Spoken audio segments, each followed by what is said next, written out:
It was the kind of discovery that should have made headlines around the world. A commercial diving team contracted to inspect an underwater pipeline along the southern shelf of Lake Superior descended into water so cold it could stop a human heart in minutes. They were looking for fractures in the pipe casing, the routine kind of inspection that gets filed, forgotten, and never discussed at dinner parties. But around 60 feet down, in the grey-green murk where the light dies and the pressure starts to build behind your ears, one of the divers drifted off the survey line. He said later that he thought he saw a shadow moving in the silt. He followed it. What he found instead was a hole. Not a crack in the lake bed, not a natural fissure from the ancient glacial scarring that riddles this region. A hole, a deliberate opening, roughly cut, leading into a darkness that his torch couldn't reach. He hovered at the edge of it for several seconds before instinct and training pulled him back. He surfaced. He reported what he had seen. The report was noted, filed in an internal company document, and quietly forgotten. The pipeline inspection continued. The hole in the bottom of Lake Superior remained where it had always been, undisturbed, unexamined, waiting. That was in 1972. Nobody followed up, not officially. But the story didn't disappear, because stories about what lies beneath Lake Superior never really disappear. They just sink a little deeper and wait for someone brave enough, or foolish enough, to go looking again. What you are about to hear is the story of those tunnels. Not one tunnel, but a network of them, referenced in survey records, native oral traditions, early colonial correspondence, geological anomaly reports, and the testimonies of divers, miners, and researchers who spent years trying to piece together what they had seen. This is not a story about monsters or aliens or the kind of breathless speculation that fills late-night radio. This is something stranger than that, because it is almost certainly real, and the people who should be explaining it have spent the better part of 2 centuries pretending they don't have to. This is the story of what was built beneath the oldest, deepest, coldest lake on the North American continent, and the civilization whose name we still don't know. If you're watching this to fall asleep, that's exactly why I make these videos. Maybe subscribe and let me know where are you right now, and what time is it. I always check the comments, and it genuinely fascinates me.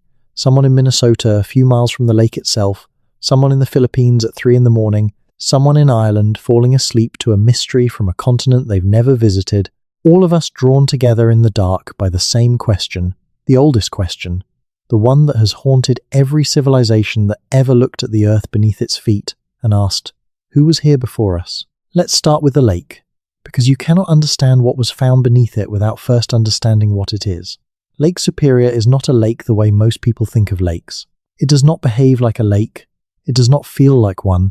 Stand on its shore in northern Michigan or the Minnesota Arrowhead or the Ontario wilderness, and what you are looking at is not a body of water surrounded by land. It is more like the edge of a sea. A cold, grey, merciless sea that has been killing ships and swallowing secrets since before the first European ever set eyes on it. Lake Superior holds 10% of the world's surface fresh water. 10%. That is not a lake statistic. That is an ocean statistic. Its surface area covers roughly 31,700 square miles. If you drained it, it would take over 200 years of average precipitation to fill the basin back up. At its deepest point, measured off the shore near pictured rocks on the Michigan side, it plunges over 1,300 feet. The water temperature in those depths never rises above 34 degrees Fahrenheit, even in the middle of summer, even after weeks of blazing sun. It is permanently cold enough to preserve organic material. Bodies of sailors lost in Great Lakes shipwrecks do not surface the way bodies in warmer water do. They sink to the bottom and they stay there, preserved by the cold, perfectly intact, sometimes for decades. The lake does not give back its dead. That preservation quality is important, because it means that anything built or deposited in the deeper zones of Lake Superior would also be preserved. Whatever was carved, whatever was constructed, whatever was placed in those cold, dark corridors below the reach of light, it would still be there, waiting, unchanged. The lake itself is ancient in the way that makes human civilization seem like an afterthought. The basin was carved by glaciers during the last ice age, the Pleistocene, which ended roughly 12,000 years ago when the massive Laurentide ice sheet began its slow retreat northward. As the ice pulled back, it left behind an enormous gouged-out depression that eventually filled with meltwater. The lake we know today settled into something resembling its current form around 10,000 years ago, give or take a few geological eye blinks. But here is the thing that matters for our story. That glacial retreat was not quick and it was not clean. It happened in pulses. There were periods when the water was dramatically lower than today. There were periods when it was higher. There were periods when portions of what is now the lake bed were exposed dry land, walkable, habitable, accessible. The exact topography of those ancient shorelines is still being mapped, still being argued over by geologists, still yielding surprises. And some of those surprises are the kind that get quietly buried in academic footnotes and never make it into the press releases. Among those surprises are the structural anomalies. The first formal scientific acknowledgement of anomalous structures beneath Lake Superior came not from any major research institution but from a survey conducted by the United States Lake Survey, a division of the Army Corps of Engineers, in the late 1800s. The survey was intended to map the lake bed for navigational purposes, to find shoals and depths that might endanger shipping. The surveyors used early-sounding technology, weighted lines dropped from boats, and the data they collected was meticulous, obsessive, the kind of 19th century precision that fills you with a grudging respect for people who had no computers and still got it mostly right. What the survey recorded, in a section of notes that was not included in the final published report, was a series of regular formations on the lake bed along the southern and western margins of the lake. Regular, in surveying terminology, means something very specific. It means not natural.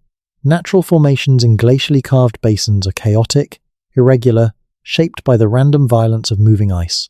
They do not form straight lines, they do not form right angles, they do not repeat at predictable intervals. The formations noted in the unpublished section of that survey did all three. The surveyor responsible for that section, a meticulous career officer named in the records only by his initials, HRW, added a handwritten marginal note to his field book. The note read, "In full, these cannot be natural. The field book is in the National Archives." Nobody followed up. The published report made no mention of them. This was 1879. The copper problem comes before the tunnels in terms of historical sequence, and it matters enormously because the two mysteries are almost certainly connected. If you want to understand why someone might have built an elaborate tunnel network beneath Lake Superior, you need to first understand what has been happening in that region for at least 5,000 years, possibly much longer, and what was being pulled out of the ground in quantities that should be impossible. The Lake Superior copper deposits are the largest surface copper deposits on Earth. This is not a contested geological fact. The copper occurs there in its pure, native form, meaning it does not need to be smelted from ore. It is simply there, raw, metallic, gleaming, just below the surface of the ground, and in outcroppings along the Keweenaw Peninsula and on Isle Royale in Michigan, and in scattered deposits along the north shore of the lake in Ontario. You can pick it up, you can hammer it, you can make things out of it immediately, without any complex metallurgical process. When European-American miners arrived in force in the 1840s, expecting to be the first people to exploit this tremendous resource, they found something that stopped them cold. The copper was already gone. Not all of it. Enough remained to build a mining industry that lasted more than a century. But the most accessible deposits, the surface outcroppings, the shallow veins, the loose masses that could be reached without deep excavation, had already been worked, systematically, thoroughly. On a scale that the first modern miners found difficult to believe, they found ancient mining pits. Not a few of them. Not a scattered handful of primitive excavations. They found an estimated 5,000 ancient mining pits across the Keweenaw Peninsula alone. Some of these pits were up to 20 feet deep. Many showed evidence of organized efficient extraction. The copper masses had been removed using fire setting, where fire is used to heat rock until thermal stress cracks it, and then water is thrown on the heated stone to fracture it further, allowing the copper to be pried loose. The pits showed evidence of stone hammers, some weighing up to 30 pounds, used to break and shape the copper. These hammers were found by the millions. Estimates by 19th century geologists suggested that somewhere between 500 million and 1.5 billion pounds of copper had been removed from the Lake Superior region over the course of prehistoric mining activity. 500 million to 1.5 billion pounds. That is not a local industry. That is an industrial operation. The radiocarbon dating of charcoal from fire-setting activity in those pits has returned dates ranging from approximately 5,000 years ago to approximately 1,200 years ago. with the most intense period of activity appearing to cluster around 3,000 to 5,000 years ago. The technology used was sophisticated for its time, the organizational capacity implied was enormous, and the quantities removed were staggering. Where did it go? Archaeologists have found some of it. The Hopewell culture, centered in the Ohio Valley, used Lake Superior copper extensively in their elaborate burial mounds between roughly 200 BCE and 500 CE. Copper tools, copper ornaments, copper-covered objects turned up across a wide swath of the continent, traded along the river networks that connected the interior of North America. There is good evidence for a copper trade that reached from the Great Lakes southward into what is now Mississippi, eastward into New York and New England, and westward into the Great Plains. But the Hopewell copper accounts for hundreds of thousands of pounds, maybe a few million if you are being generous with the estimates. It does not account for 500 million to 1.5 billion pounds. The rest of the copper is missing, completely. The world's largest prehistoric copper extraction operation produced enough metal to build entire cities, and most of it is unaccounted for in any archaeological record on this continent. This is not a minor gap in our knowledge. Historians know it. Archaeologists know it. The question of where the Lake Superior copper went has been debated in academic literature for over 100 years. A few researchers have proposed that it was traded across the Atlantic, pointing to a conspicuous explosion of copper use in Bronze Age Europe beginning around 3,500 to 4,000 years ago, exactly coinciding with the peak of Lake Superior copper extraction. They point to chemical analyses of European Bronze Age copper that show isotope signatures consistent with Lake Superior copper, rather than known European copper sources. They point to the sudden appearance of sophisticated bronze technology in cultures that previously showed no local copper supply capable of sustaining it. This theory remains deeply controversial. The academic mainstream does not accept it. But here is what the mainstream does not adequately explain. Where the copper went. If it did not cross the Atlantic, it went somewhere. If it went somewhere on this continent, we should be able to find it. We cannot, and it is at this point, trying to understand how ancient people moved enormous quantities of copper from extraction sites to wherever it was going, that the tunnels become relevant. The oral traditions of the Ojibwe people, who have lived along the shores of Lake Superior for centuries, and who may descend from much older populations connected to the region, contain recurring references to underground passages associated with the lake. These traditions vary in their specifics across different bands and communities, and they were recorded with varying degrees of accuracy by the European missionaries, traders, and ethnographers who first wrote them down in the 18th and 19th centuries. But beneath the variation, certain consistent elements appear. There are stories of underground passages that connected different points along the lake's shore. These passages were described as being the domain of powerful spiritual beings, often characterized as water spirits or underground spirits, who controlled access to the hidden pathways. There are stories of people entering these passages and traveling great distances underground, emerging far from where they had entered. There are stories of passages that led beneath the lake itself. The Ojibwe elder and scholar William Warren, writing in the mid-19th century from within his own community's oral tradition, recorded fragments of what he called the ancient accounts, stories that predated the Ojibwe themselves, and that referred to peoples who had inhabited the region in a time so remote that even within the traditions they were spoken of as the Old Ones. These Old Ones were described as powerful builders. They were associated with copper, and they were associated with the underground. Warren was careful and precise in his writing. He did not embellish. He noted that he was recording traditions he could not personally verify, and he acknowledged that some elements might be symbolic or metaphorical. But he also noted that the specificity of certain geographical references in these traditions, references to specific promontories, specific river mouths, specific rock formations along the Superior shoreline, suggested that they preserved actual geographical memory, real knowledge of real places encoded in the ceremonial language of oral tradition. Two of the specific locations he referenced for underground passage entries have been the subject of geological and archaeological attention in the century and a half since he wrote. Both showed anomalous features. One of them showed evidence of ancient excavation that predated any known historical occupation of the site. That site is on the Minnesota shore. The details of what was found there in a government geological survey in the 1920s were summarized in a brief note in the survey's appendix, and then not mentioned in any follow-up publications. The note described a vertical shaft of approximately 8 feet in diameter, lined with worked stone, descending to a depth that the surveyors could not determine with their available equipment. The shaft was partially filled with sediment and debris. The stone lining showed signs of considerable age. No determination of the shaft's origin or purpose was made. The survey moved on. The shaft is presumably still there. Let's talk about the divers, because the oral traditions and the archival records are one kind of evidence, but human testimony from people who have been into the water is another, and there is more of it than most people realize. Commercial and sport diving in Lake Superior became viable with the development of cold water diving equipment in the mid-20th century. The lake's extreme cold and often violent conditions make it dangerous in ways that warmer bodies of water are not, but it has also made it a destination for wreck divers, given the dozens of ships that have gone down in its waters over the past 2 centuries. And it is through the wreck diving community, not through academic research, that many of the underwater anomaly reports have circulated. The diver who reported the hole in 1972, whose account opens this story, was not the only one. The diving community around Lake Superior maintains an informal culture of shared information, the kind of thing that happens in any community of people who depend on each other for safety in dangerous environments. Stories get passed around, warnings get shared, and over the decades, a body of informal testimony has accumulated about anomalous features on the lake bed in certain areas. The testimony clusters geographically.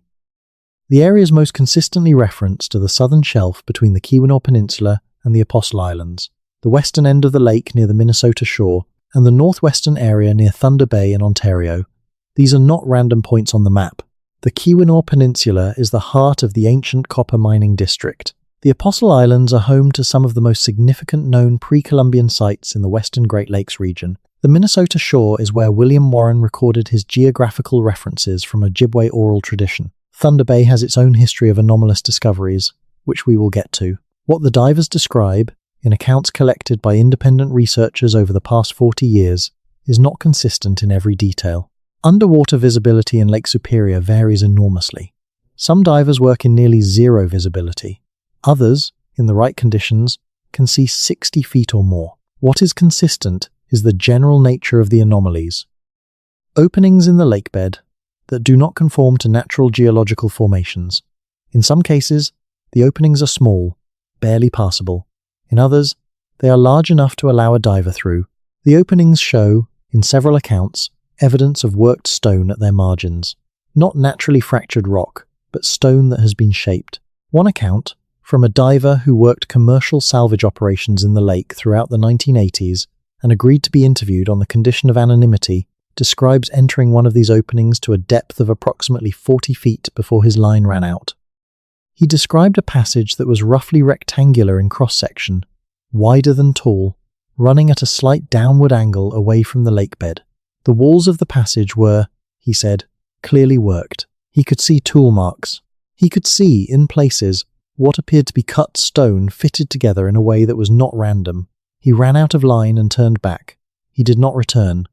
He described the experience as deeply frightening, not because of anything he saw, but because of a conviction, completely irrational, he emphasized, that whatever was at the end of that passage did not want to be found. He was a practical, experienced man, by all accounts not given to mysticism. He reported what he saw and he did not go back. The geological picture is more complicated than it might initially seem, and it's worth spending some time with it, because the people who dismiss the tunnel accounts almost invariably invoke geology as their first line of defense, arguing that any passages beneath Lake Superior must be natural, the product of the same glacial and tectonic processes that shaped the basin. This argument is not without merit. The Lake Superior region is geologically active in the sense that it contains abundant evidence of ancient tectonic rifting. The mid-continent rift system that runs through the basin is one of the largest failed continental rifts in North America, and it did produce a landscape riddled with fractures and ancient lava tubes and natural cavities. Some of what has been described as anomalous underground structure could plausibly be natural, but not all of it, and the most serious researchers who have examined the evidence in detail are careful to make this distinction. The question is not whether there are underground passages beneath Lake Superior. There certainly are. The question is whether some of those passages show evidence of human construction or modification. And for that question, the geological dismissal does not work, because geology does not produce rectangular cross-sections. Geology does not produce fitted stone linings. Geology does not produce shafts of precisely consistent diameter descending vertically through sedimentary layers. The physical characteristics described in the most credible accounts are not characteristics that occur in natural formations. The mid-continent rift, which formed roughly 1.1 billion years ago, when the continent briefly started to split apart before the process stalled, did leave behind an extraordinary geological legacy. The volcanic rock formations that underlie the entire region, the basalt and gabbro and rhyolite that make up the bedrock, are extremely hard and extremely durable. They resist erosion. They preserve evidence for very long periods. If someone carved passages through that rock, the passages would still be there. They would still be structurally intact. The rock does not rot. It does not collapse, except under catastrophic force. This matters because it means the absence of visible surface evidence does not tell us anything useful. If the passages are primarily below the modern waterline of the lake, they would be inaccessible to routine survey. If they are sealed, either deliberately or by natural sediment accumulation over the lakebed, they would be invisible to anything short of specific sonar mapping of the right resolution. The technology to do that kind of detailed mapping exists today and has existed for decades.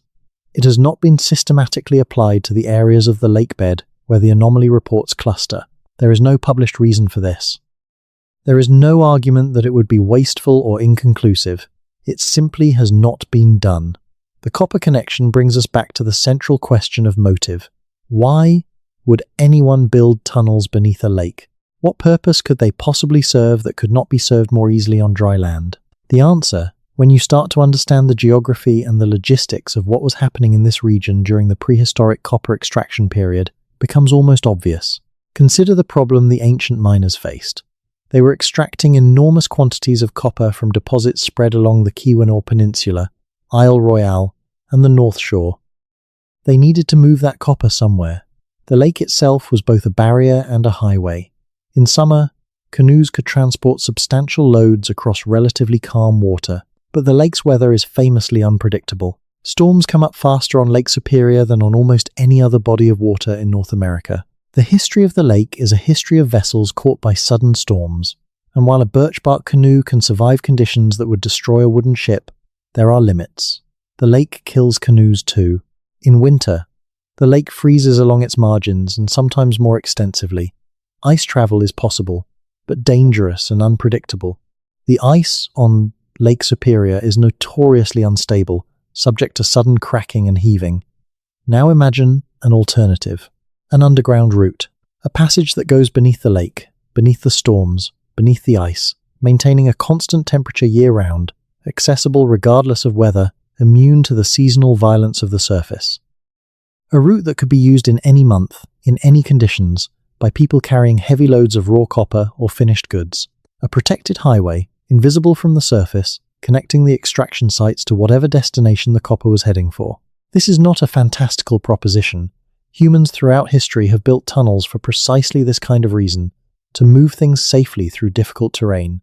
The Romans built tunnels. The ancient Persians built underground water channels, called qanats, that ran for dozens of miles. The Incas built road systems through the Andes that included tunnels through rock. Tunnel construction is not uniquely old-world technology. It is human technology, the kind of solution that any sufficiently organized and motivated group of people will eventually arrive at when the terrain demands it. The question is not whether ancient people on this continent could have built tunnels. The question is whether they did. And the evidence, fragmented and largely suppressed as it is, suggests that in the Lake Superior region, they did. There are names that come up repeatedly in the historical and archaeological literature about the pre-Columbian Great Lakes, names of cultures and peoples who occupied the region at various points over the past several thousand years. Some of these are well known: the Hopewell, the Adena, the archaic cultures that preceded them. Others are less well defined, known primarily from artifact assemblages and structural remains rather than from any coherent cultural narrative. Among the least understood, and perhaps the most significant for our story, is what researchers sometimes call the Old Copper Complex. This is not a single culture, but a broad phenomenon, a pattern of copper use, and apparently copper-focused economic activity that appears in the archaeological record of the Western Great Lakes beginning approximately 7,000 years ago and continuing for several thousand years. The people of the old copper complex left behind an extraordinary array of copper artifacts, including tools, weapons, and ornaments that show sophisticated metalworking knowledge. They did not smelt copper. They did not need to. The native copper of Lake Superior can be cold-hammered and annealed, heated and worked into almost any shape with enough skill and patience. What is remarkable about the old copper complex is its antiquity. 7,000 years ago. This predates the Bronze Age in the Near East. It predates pyramid construction in Egypt. It is contemporaneous with the earliest phases of agriculture in the Fertile Crescent. And yet here, in the middle of North America, there were people working metal with a sophistication that would not appear elsewhere in the world for another millennium or two. We know very little about who these people were. We know them primarily from their copper objects and from the burial contexts in which those objects were found. We know they were mobile, because their copper artifacts turn up over a wide geographical range. We know they were organized because the scale of copper extraction required for the objects we have found implies a level of economic coordination beyond simple band-level society. And we know they disappeared, or transformed, or were absorbed into successor cultures around 3,000 years ago. Where they went is as unclear as where the copper went. The old copper complex people are the most plausible candidates for the builders of any tunnel network beneath Lake Superior. The time frame is right, the resources are right, the apparent organizational capacity is right, and their disappearance from the archaeological record is exactly the kind of abrupt ending that hints at something more complex than simple cultural evolution. Cultures that vanish, leaving minimal trace, often do so because they were displaced, absorbed, or destroyed, or because they left. Let's go back underground, because there are more specific accounts to work through, and the specificity matters. In 1931, a mining engineer named Carl Stromberg was working on a survey of potential copper deposits in Ontonagon County in the Upper Peninsula of Michigan. Ontonagon County sits on the western end of the Keweenaw Peninsula, right in the heart of the ancient copper mining district. Stromberg was a practical man with decades of experience in hard rock mining, not the kind of person who reports unusual things lightly. In a letter to his employer, a copy of which survived because it was forwarded to the United States Bureau of Mines and kept in their files, Stromberg described entering an ancient mining excavation and following it horizontally into a hillside for approximately 60 feet before the passage changed character. At 60 feet, he wrote, the passage ceased to be a mining excavation. It became, he said, a constructed tunnel. The walls were dressed, the ceiling was shaped, the floor was level. He estimated the tunnel was approximately 5 feet wide and 7 feet tall, large enough for a person to walk through upright. He followed it for another 40 feet before it began to slope sharply downward, at which point he turned back because he did not have adequate lighting or equipment for further exploration. He noted that the tunnel was oriented approximately due north, toward the lake. The hillside he was in was on the southern shore of the Keweenaw, approximately 12 miles from Lake Superior. He reported this to his employer. He was told to focus on the copper survey and disregard anything that was not related to current commercial extraction potential. He did not report the tunnel to any other authority. He mentioned it in the letter, and it was filed away. The Bureau of Mines file containing this letter was among a batch of documents transferred to the National Archives in the 1980s. A researcher named David Mishler located it in 1994 while doing general archival research on the historical copper industry. He published a brief note about it in a small regional history journal. It attracted no significant attention. The tunnel Stromberg described, if it is still intact, is presumably still there, under that hillside in Ontonagon County, oriented toward the lake, leading to wherever it was going. Another cluster of accounts comes from Thunder Bay, Ontario, on the northwestern shore of Lake Superior.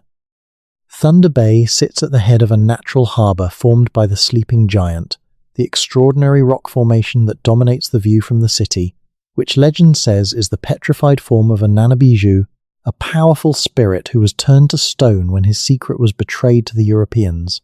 The legend of the silver mine that Nanabiju was protecting has been told and retold in various forms for centuries, and it has attracted generations of treasure hunters who have searched the area around the Sleeping Giant without success. But it is not the silver mine that interests us here. It is what lies beneath the harbour. In 1955, during the expansion of the port of Thunder Bay, dredging operations in the harbor uncovered a series of anomalies in the lakebed sediment. The anomalies were described in the project engineering records as regular voids, cavities in the sediment that did not correspond to any expected geological feature. The project engineer noted them, recommended a deviation of the dredging path to avoid potential subsidence issues, and the project continued. Years later, when one of the engineers who worked on that project was interviewed by a local historian, he mentioned the voids. He described them as clearly defined, clearly not natural. He used the word passages. He said they had the feel, in the sonar returns, of constructed spaces rather than natural cavities. He was not certain. The resolution of 1955 era sonar was not good enough for certainty, but he was confident enough that he recommended routing around them rather than dredging through them. Nobody subsequently mapped those voids. The harbour records from that period have been archived but not digitized. Several researchers who have tried to locate the original sonar data have been told it no longer exists. The symbol question is one that the conventional academic narrative about pre-Columbian North America has significant difficulty with. Symbols found in the Lake Superior region, particularly on rock surfaces near the shore and in some recovered artifacts, have patterns that appear to reference underground routes. This is not a universally accepted interpretation. It is contested, but it is worth examining because it adds another layer to a picture that already has considerable depth. The Ojibwe rock art, or pictographs, found at sites throughout the Lake Superior region are among the most intensively studied indigenous art traditions in North America. Many of the images are clearly recognizable as human figures, animals, celestial objects, and spiritual beings. But there is a class of images that appear at multiple sites and that resist easy interpretation. These images consist of horizontal lines intersected by vertical lines at regular intervals, spiral forms that sometimes appear to descend into the rock rather than spreading outward from it, and what appear to be map-like configurations of connected points with directional indicators. The map-like images have been noted by researchers since the 19th century.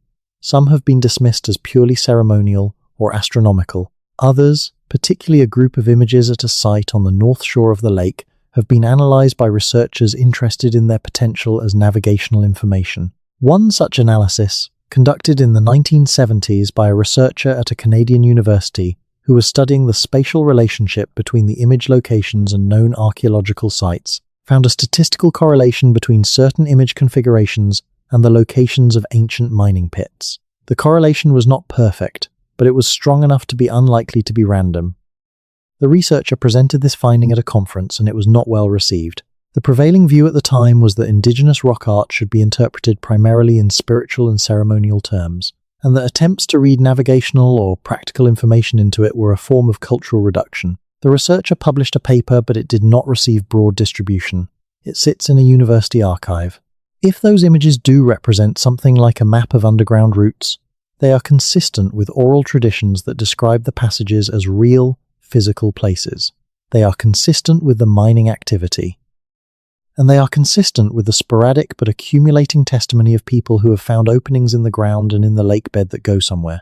Let's talk about the technology question directly, because it comes up every time this subject is raised, and it deserves a careful answer. The standard objection to the idea of prehistoric tunnel construction in the Lake Superior region is that the people who lived there did not have the technology to build tunnels through the extremely hard volcanic rock that underlies the basin.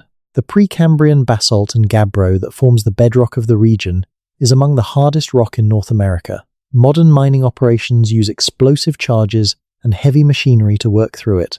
How could people with stone tools and wooden implements have done the same?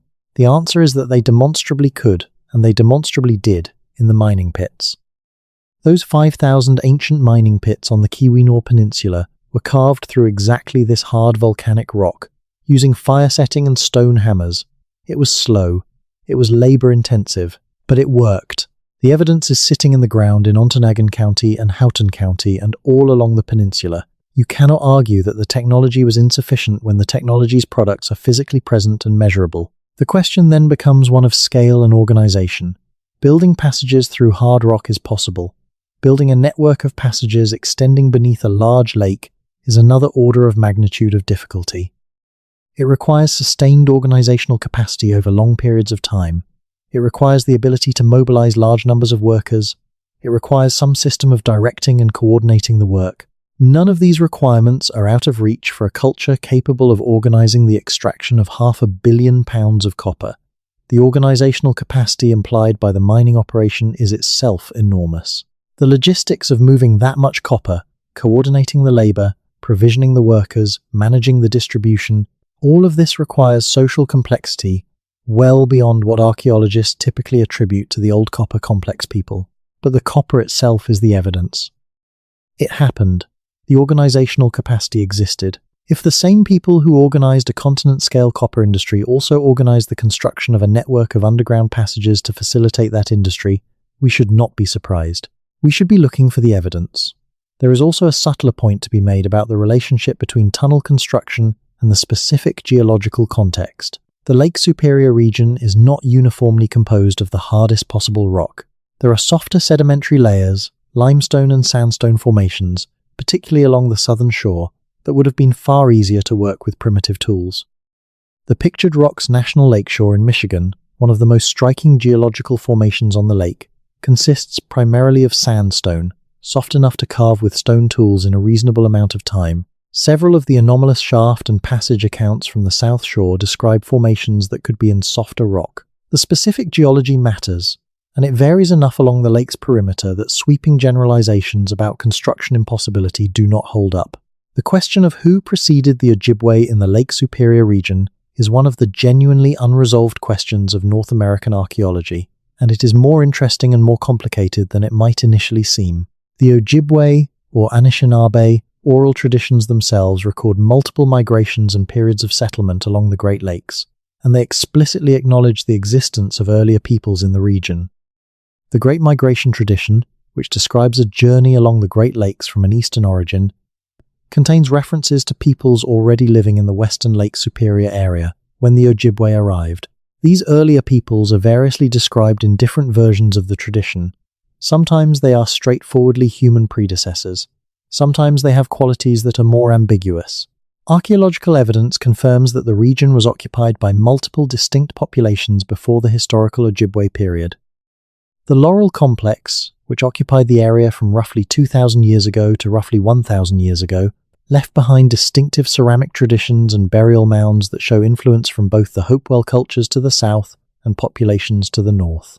Before the Laurel Complex, the Middle Woodland period occupation of the region shows characteristics that are still being sorted out by researchers working on the complex, overlapping cultural sequences of the western Great Lakes. And before all of these, the old copper complex, stretching back 7,000 years, whose people we know primarily through their extraordinary metalwork, and whose cultural affiliations, social organization, and ultimate fate remain poorly understood. What is clear is that the Lake Superior region has been continuously occupied for at least 10,000 years and probably longer, and that the populations who lived there at different times had very different characteristics, capabilities, and relationships to the landscape. The assumption that the pre-Columbian inhabitants of the region were uniformly simple, uniformly limited, uniformly incapable of large-scale organized activity is an assumption that has been thoroughly contradicted by the archaeological evidence. It persists in the popular imagination not because the evidence supports it, but because it is comfortable, because it allows us to maintain a particular story about the uniqueness of European-descended civilization that the actual record does not support. Let's follow the water routes, because they matter for understanding both the logistics and the possible geography of any tunnel network. Lake Superior drains eastward through the Strait, Mary's River into Lake Huron, and from there the Great Lakes system connects to the Atlantic via the St. Lawrence River. This is the route that history knows, the route that French voyageurs and fur traders used to penetrate the interior of the continent. But there is another route, or rather a set of routes, that historians of the fur trade know well and that were well established long before European contact. These are the portage routes, the overland paths connecting different watersheds that allowed canoe travel through the interior of the continent in ways that the river systems alone could not provide. The Lake Superior region is the hub of an extraordinary network of such routes. To the south, portages from Lake Superior tributaries connect to the Mississippi watershed. To the west, the famous Grand Portage connects Superior to the Boundary Waters and the great canoe routes of the Canadian Shield. To the north, routes through Ontario connect to Hudson Bay. From this single lake, with a knowledge of the portage network, you could travel to the Gulf of Mexico, to Hudson Bay, to the Atlantic, to the Pacific, in theory. The network is that complete. This geographic position makes Lake Superior not just an inland sea, but a node in a continental transportation system. It was, before the railroads and the roads, the hub of the continent's interior. And the people who controlled access to it, or who had the most sophisticated knowledge of its routes and resources, were in a uniquely powerful position relative to everything else happening in North America. An underground extension of that surface network, protected from weather and hidden from observation, would have enormous strategic value, not just for moving copper, though that was presumably its primary commercial function, but for moving people, information, and goods in ways that could not be observed, intercepted, or disrupted by rivals or later arrivals. A hidden highway beneath the lake, known to those who built it and maintained through oral tradition, would be a resource of incalculable importance. It would also be a resource that successive populations coming into the region would not necessarily find. If the passages were sealed, if the entrances were concealed, if the knowledge of their existence was kept within a specific group, then an entirely new population could occupy the same landscape without knowing what was beneath it. And then another population, and another, each inheriting a landscape whose deepest secrets were hidden from them. The suppression question is delicate because it can easily slide into the kind of conspiratorial thinking that undermines serious inquiry. But it deserves honest examination because there is documented evidence of information about anomalous findings in the Lake Superior region being minimized, buried in appendices, omitted from published reports, and discouraged from further investigation. This is not a secret conspiracy. It is something more banal and more familiar. It is the institutional behavior of academic and governmental bodies that have an interest in maintaining particular narratives about the pre-Columbian history of North America. The narrative that the Americas were sparsely populated by simple hunter-gatherer and early agricultural societies before European contact has been the dominant framework for most of the history of North American archaeology. It has been challenged, increasingly and successfully, over the past several decades, as evidence for more complex pre-Columbian societies has accumulated, but it has not been abandoned, and the institutional inertia behind it is enormous. When a government surveyor finds something that does not fit the framework, the easiest response is to note it briefly and move on. When a mining engineer finds a constructed tunnel leading toward a lake, the easiest response is to tell him to focus on his survey. When a commercial diver reports a workstone opening in the lake bed, the easiest response is to file the report and not follow up. These are not dramatic acts of suppression. They are small, everyday acts of institutional inertia. They do not require coordination or conspiracy. They happen naturally whenever a system has strong incentives to maintain a particular story. The result, accumulated over more than a century of small acts of minimization, is a body of evidence that has never been assembled, never been systematically evaluated, never been subjected to the kind of organized scrutiny that could definitively resolve the question of what lies beneath Lake Superior. Some researchers have tried. There have been proposals for systematic sonar mapping of the lake bed in the anomaly zones. These proposals have not been funded. There have been proposals for archaeological survey of the mining districts, focused specifically on evidence for constructed passages. These proposals have attracted interest but not sustained support. The work has not been done. The parallel cases help put the Lake Superior situation in context, because the Americas are full of underground structures that archaeologists were slow to recognize and slower to explain. The most dramatic example is the system of cenotes and underwater caves in the Yucatan Peninsula, the underwater cave system of the Maya region. This network, the largest underwater cave system in the world, extends for hundreds of miles beneath the Yucatan limestone and connects to the Caribbean Sea through numerous submarine outlets. For generations, these caves were known to local Maya communities and to the archaeologists who worked at surface sites, but the extent of the underwater system was not understood. When cave divers began systematic exploration in the 1980s and 1990s, they found Maya artifacts, Maya skeletal remains, and Maya ceremonial deposits deep in the underwater passages. The Maya had been using these passages for ceremony, for water access, possibly for transportation, for millennia. The surface archaeology had given no hint of the scale of what lay below. The Hopewell earthworks of Ohio, which are among the most extensive pre-Columbian constructions in North America, have been found to include a system of earthen-walled corridors connecting different ceremonial enclosures across distances of many miles. These corridors were not recognized as intentional structures for decades after the individual enclosures were mapped. They were too large to see from ground level, and only became apparent when researchers began looking at the overall landscape pattern rather than individual sites. Chaco Canyon in New Mexico, the center of the ancestral Puebloan civilization, has a road system extending in straight lines for hundreds of miles across the desert. These roads were not recognized as intentional constructions until aerial photography revealed their pattern. They do not follow terrain. They cut straight through hills and across canyons, sometimes with no apparent destination at either end. The lesson from these cases is consistent. When you are looking at a complex ancient civilization, the features that are most significant are often the ones that are hardest to see, either because they are underground, or because they are too large to perceive from any single viewpoint, or because they exist primarily as patterns across the landscape rather than as individual objects. The Lake Superior Tunnel network, if it exists as the evidence suggests, would fit this pattern exactly. It is below water, invisible from the surface, discernible only through systematic investigation of the kind that has not been done. Let's stay with the specific accounts for a while longer, because there are several more that deserve careful attention. In the 1960s, a team of researchers from a Midwestern university conducted archaeological survey work in the Apostle Islands, the archipelago at the southwestern end of Lake Superior, in Wisconsin. The Apostle Islands have a complex archaeological history. They show evidence of occupation going back at least 3,000 years, and the distribution of sites across the islands suggests a population that was comfortable with water travel and had a sophisticated knowledge of the lake's geography. Among the sites surveyed was a small island on the outer edge of the archipelago.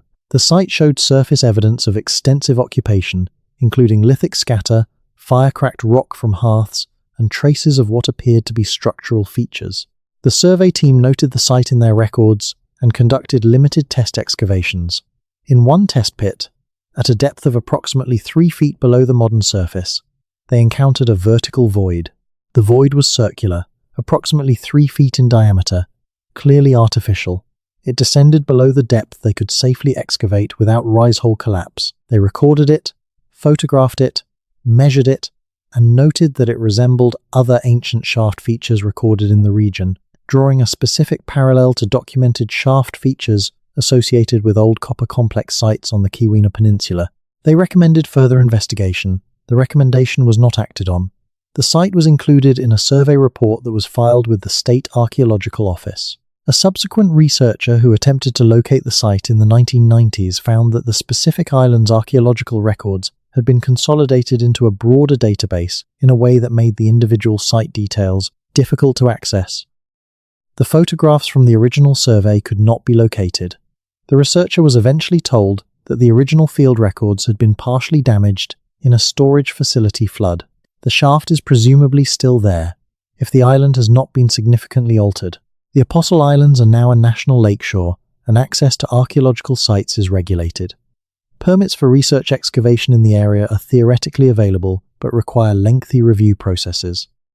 The relationship between the tunnel network and the Hopewell culture is one of the more intriguing threads to follow, because the Hopewell represent one of the most sophisticated pre-Columbian civilizations in North America, and their relationship to the Lake Superior copper trade is thoroughly documented. The Hopewell culture, centered in the Ohio River Valley and reaching its peak between roughly 100 BCE and 500 CE, is known for its elaborate mortuary practices, its sophisticated artistic traditions, and its extraordinary trade network.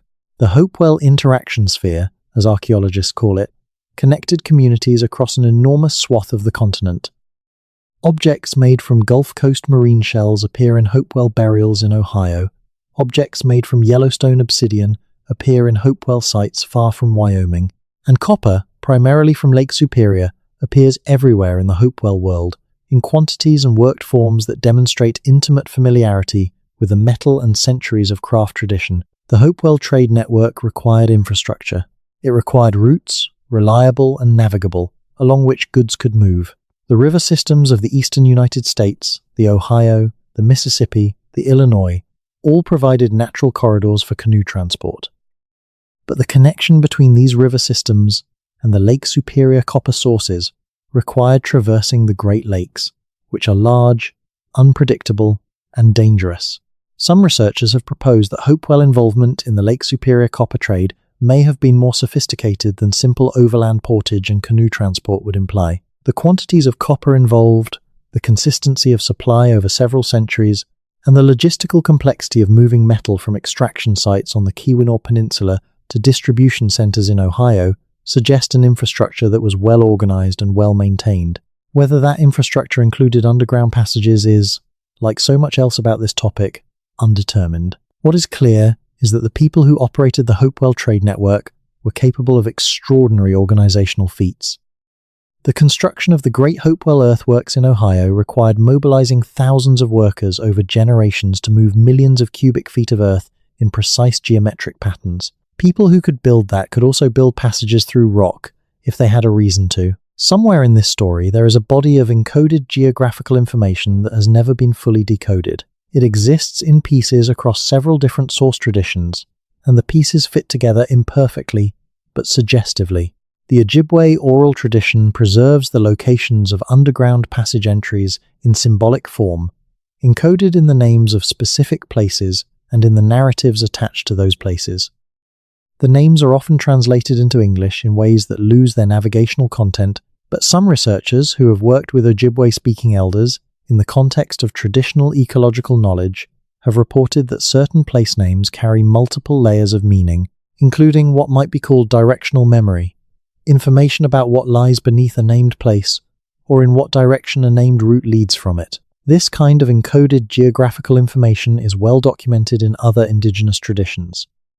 The Aboriginal Australian songlines are the most famous example, a system of navigational information encoded in ceremonial songs that describe routes across the landscape in detail, precise enough to guide travel through terrain the singer has never physically visited. Similar systems have been documented in Polynesian navigation traditions, in Sami reindeer herding traditions in Scandinavia, and in various African pastoral traditions. It is a well-attested form of geographical knowledge preservation.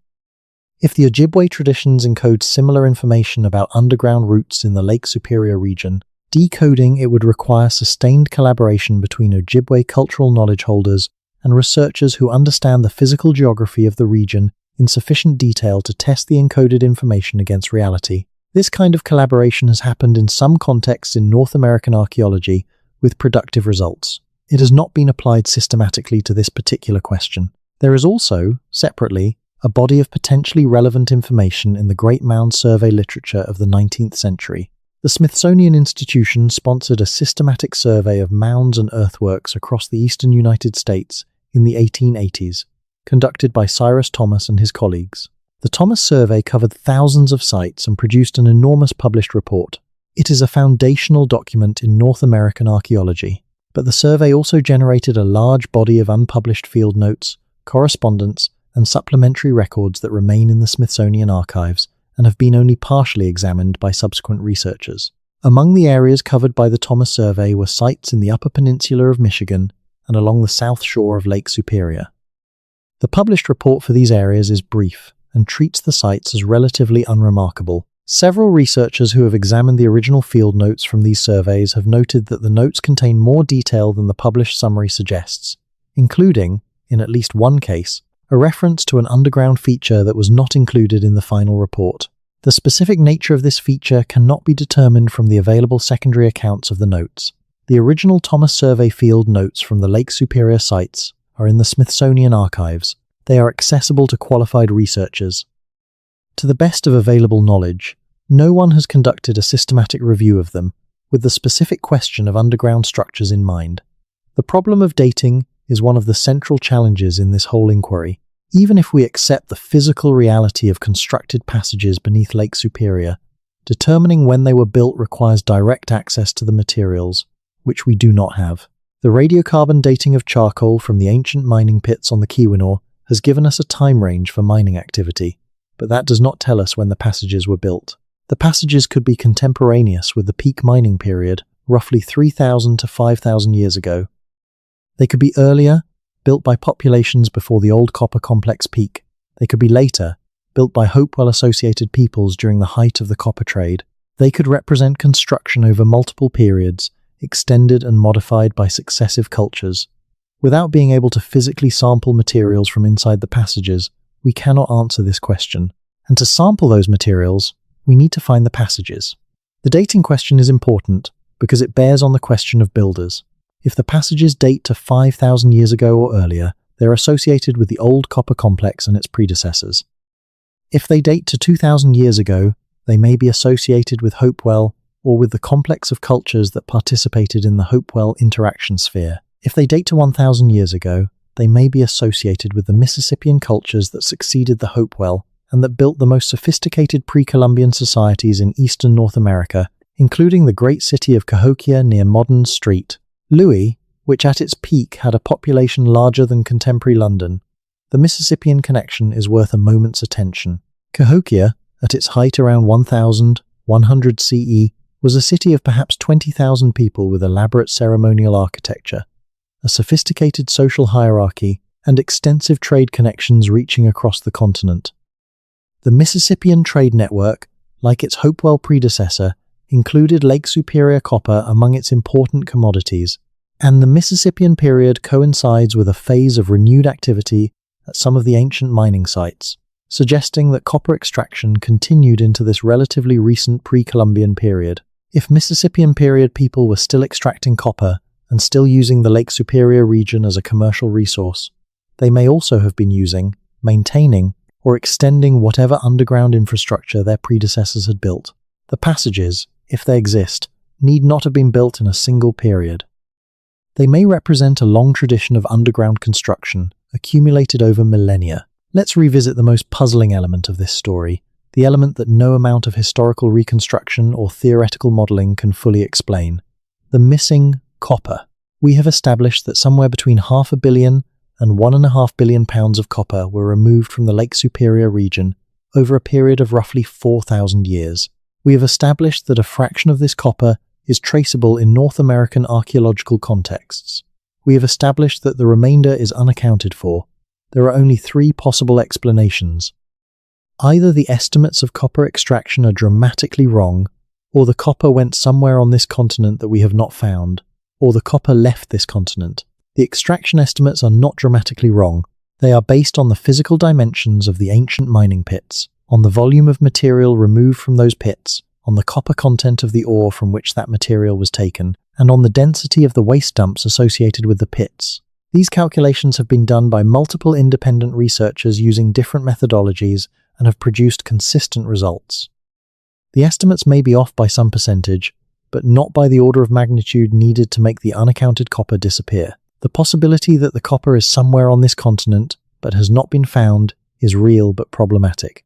Archaeological survey coverage of North America is extensive. Major copper deposits in the archaeological record, of the kind that would represent a significant fraction of the missing material, would be extremely difficult to overlook entirely. The Hopewell and Mississippian copper has been found because it was deposited in burial contexts and ceremonial caches that preserve it for millennia. Copper in storage or industrial contexts would be less well preserved but would still leave traces, oxidation products, soil chemistry signatures, artifact assemblages. 1 billion pounds of copper does not just evaporate, which leaves the possibility that the copper left the continent. This is the hypothesis that the mainstream resists most strongly, and it is easy to see why, because it implies a connection between pre-Columbian North America and the Old World that contradicts the standard narrative of the Americas as isolated from the rest of the world until Columbus. But the evidence for pre-Columbian contact between the Americas and the Old World is actually substantial, and it has been growing. Norse presence in North America around 1000 CE is established beyond doubt by the archaeological site at Lanzo Meadows in Newfoundland. Evidence for Norse trading networks that may have penetrated further into the continent than Lanzo Meadows is suggestive but not yet confirmed.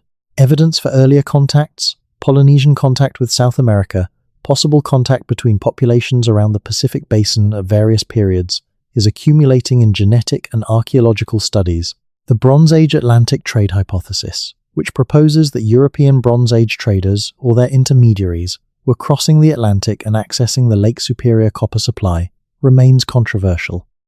But the isotopic evidence for Lake Superior copper in European Bronze Age artifacts has been described by serious researchers and has not been definitively refuted.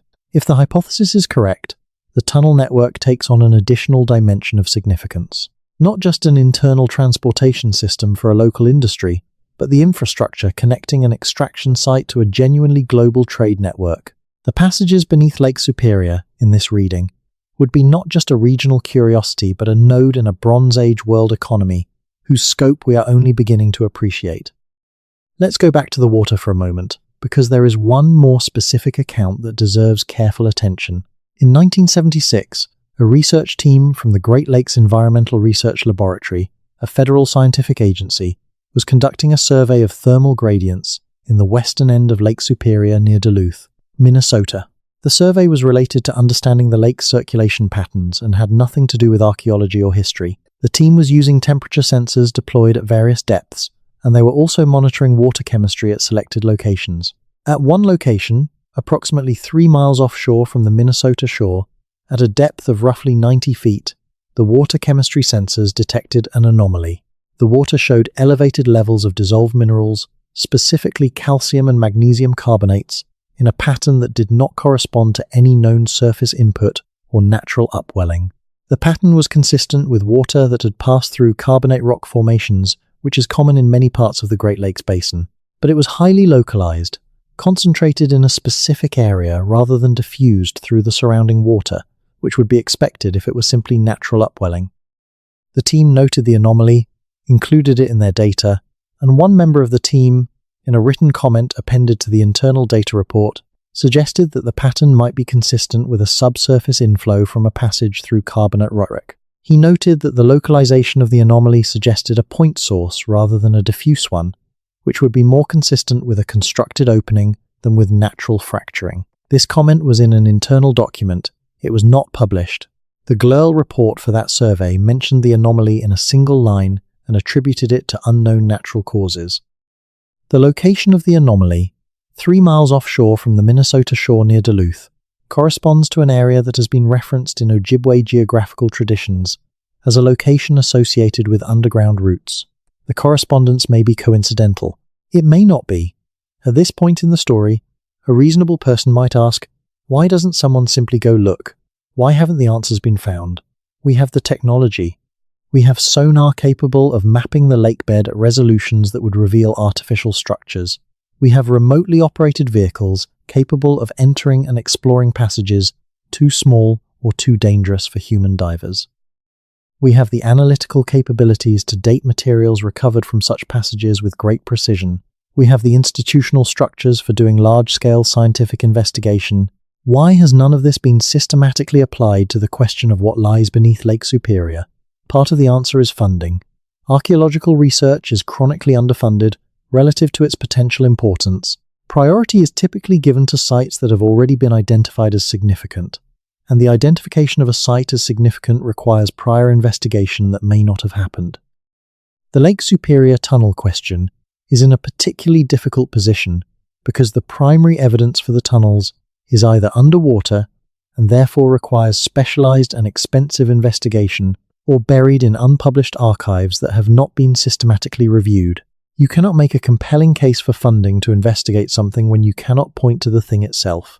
Part of the answer is institutional structure. The jurisdiction over the lakebed is divided between 2 countries and multiple states and provinces, each with their own regulatory frameworks for archaeological investigation.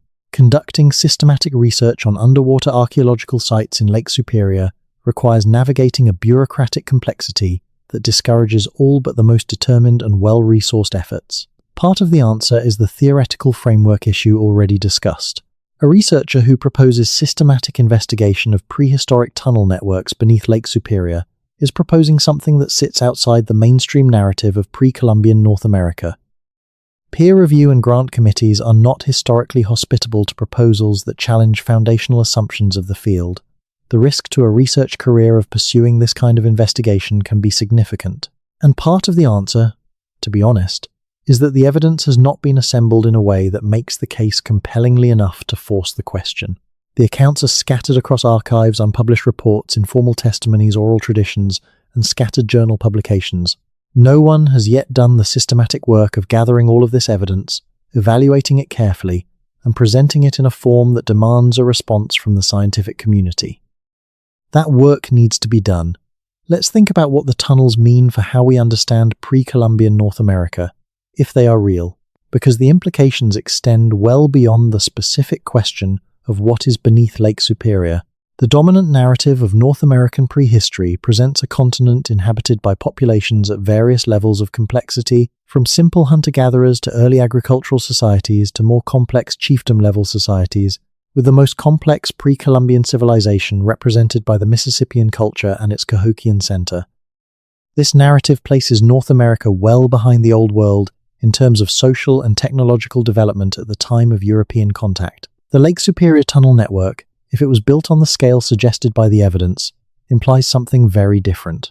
It implies the existence of a population capable of sustained, large-scale, technically demanding construction over a broad geographic area. It implies a level of organizational complexity, resource mobilization, and long-term planning that is associated with state-level societies, not with the hunter-gatherer and simple chiefdom-level societies that dominate the textbook accounts of pre-Columbian North America. This does not mean the tunnel builders were identical to Old World state-level societies. Human social complexity takes many forms. There are well-documented examples of cultures that achieved remarkable feats of engineering and organization without developing the urban centers and writing systems that characterize Old World civilizations. The Hopewell culture, which built elaborate geometric earthworks across hundreds of miles of Ohio landscape, appears to have operated without centralized urban settlement or state-level government in the conventional sense. The people who built Göbekli Tepe in Turkey, 12,000 years ago, apparently did so before they developed agriculture. Organizational complexity and construction capability do not require all the features we associate with civilization, but they do require more than the textbook version of pre-Columbian North America allows. And the Lake Superior evidence, taken together, points to a culture or succession of cultures with considerably more organizational complexity than the standard narrative acknowledges. This is not a minor adjustment to the historical picture. It is a fundamental revision, and that is part of why the evidence has been slow to be acknowledged. As we near the end of this inquiry, it is worth stepping back and asking what we actually know, as distinct from what is plausible, probable, or suggested.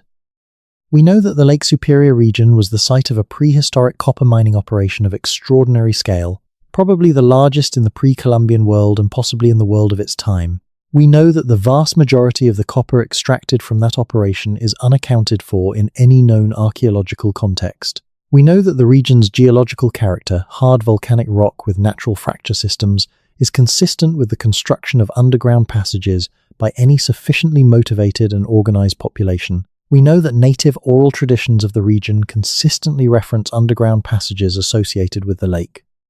We know that government surveys, mining records, and individual testimonies, spanning more than a century, have described anomalous underground features in the region that do not have satisfactory natural explanations. We know that systematic investigation of the lake bed in the areas where anomalies have been reported has not been conducted. We know that the documented history of small-scale institutional suppression of anomalous findings in this region is sufficient to explain why the evidence remains scattered and unassembled.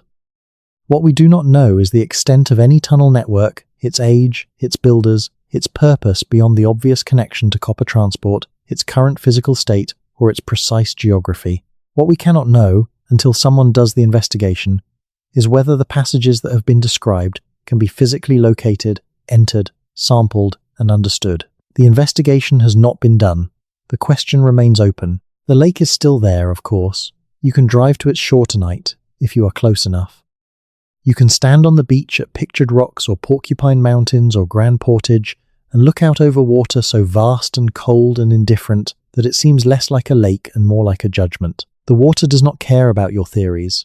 It does not care about the holes in the historical narrative or the footnotes buried in archives or the divers who went down 60 feet and found something that scared them and never went back. The lake keeps its secrets the way it keeps its dead. Cold, preserved, patient. Somewhere beneath that water, if the evidence points in the right direction, there are passages cut through rock that has been old since before the first human ever walked this continent. Passages built by people whose names we do not know, for purposes we have only partly understood, connecting a world of copper and commerce that has been almost entirely forgotten.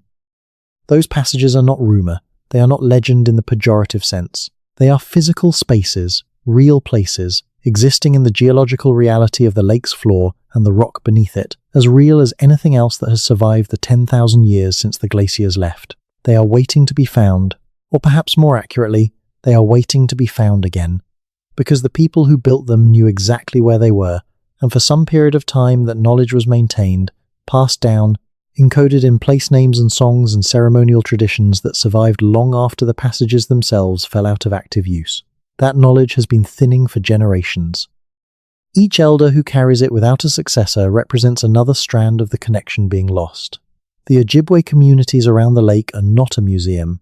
They are living cultures, maintaining living traditions, and within those traditions there are almost certainly people who know more about what lies beneath the lake than any outside researcher has managed to document.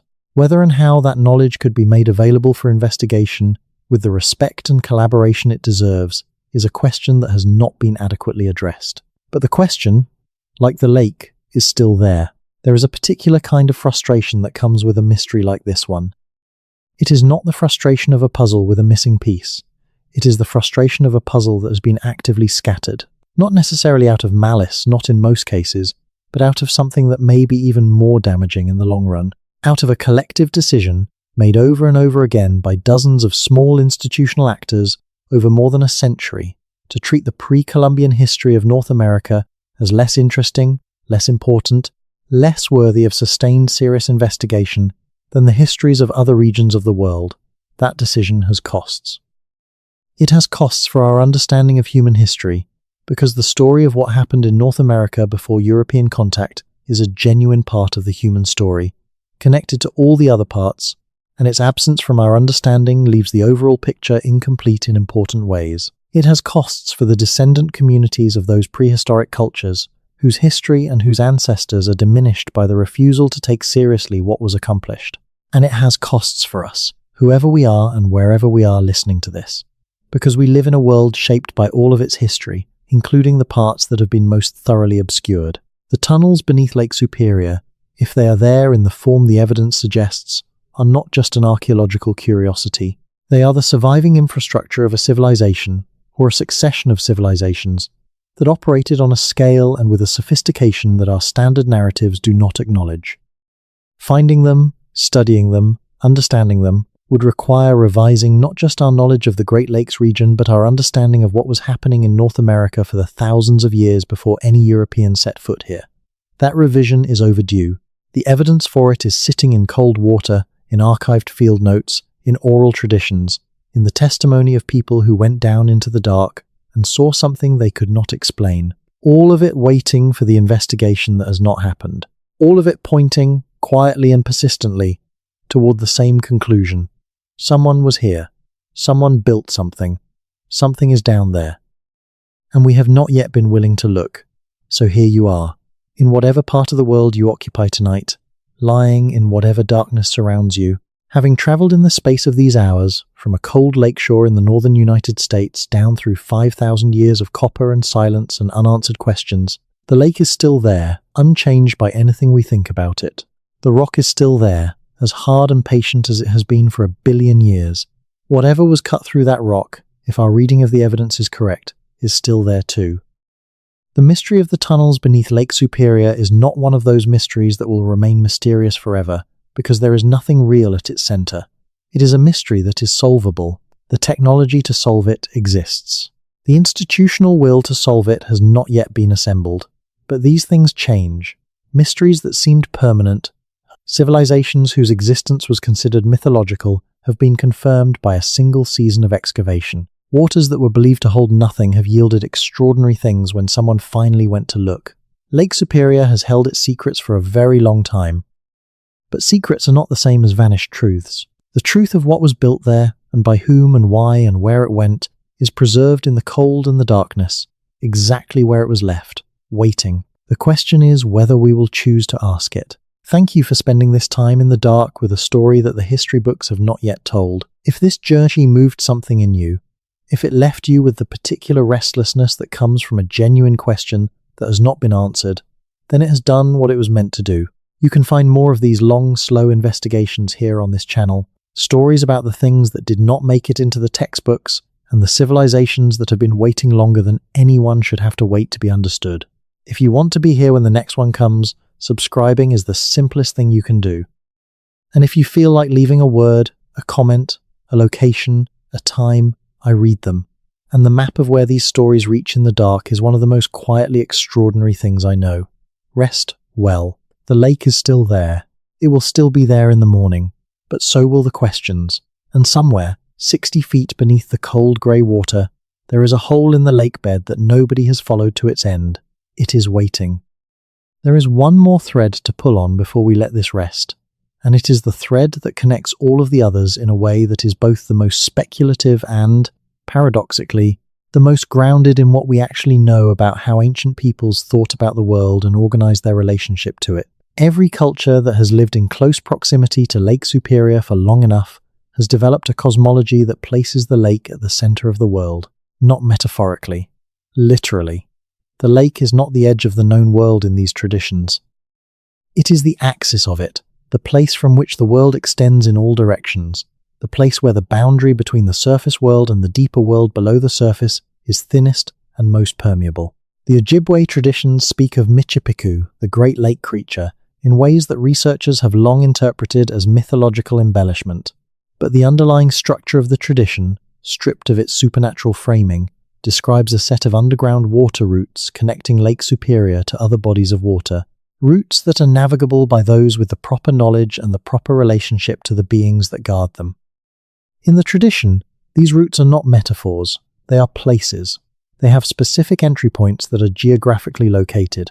They lead to specific destinations. The traditional ecological knowledge associated with these routes includes practical information, water temperature gradients, current behavior, seasonal changes in the passages themselves. This is the kind of information that would be useful to someone who is actually using underground water routes for practical purposes. It is not the kind of information that would accumulate in a purely symbolic tradition that had no referent in physical reality. The question of how to interpret indigenous oral traditions as potential historical records is genuinely difficult. There are pitfalls in both directions. The mistake of treating everything in a tradition as literal historical fact is obvious. But the mistake of treating nothing in a tradition as historical memory is less often acknowledged, and it has been more damaging in practice. The record of archaeologists discovering that indigenous oral traditions accurately described real places and real events, after those oral traditions had been dismissed as myth, is long enough to be embarrassing.